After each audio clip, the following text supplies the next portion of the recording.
আল্লাহর রাসূল বলেন, আল্লাহ নিজে স্পষ্ট করে বলেন, আমি যদি দুনিয়াতে কারো চোখের পাওয়ার নিয়ে যাই, কোনো একটা অঙ্গ নিয়ে গেলাম, সে যদি ধৈর্য ধারণ করে আমার উপরে সন্তুষ্ট থাকে, আমি আল্লাহ কথা দিলাম তাকে জান্নাত না দিয়ে আমি সন্তুষ্ট হব না।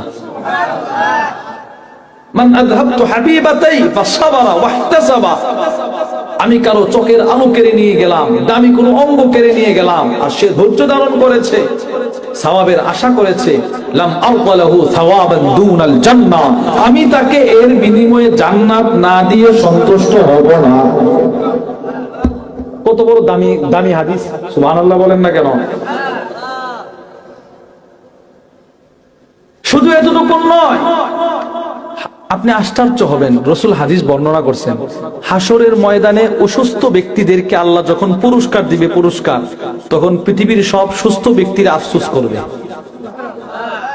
আমরা যারা সুস্থ, যারা অসুস্থ অবস্থায় মৃত্যুবরণ করেছে, অথবা যাদেরকে আল্লাহ 12 মাসে রোগ দিয়ে রাখতো, রোগ, মাজা ব্যথা, কোমর ব্যথা, অথবা চোখের দৃষ্টি নাই, ডায়াবেটিস, এদেরকে রব যে কি পুরস্কারটা দিবে এটা দেখা পৃথিবীর সব সুস্থরা ওখানে আফসোস করবে।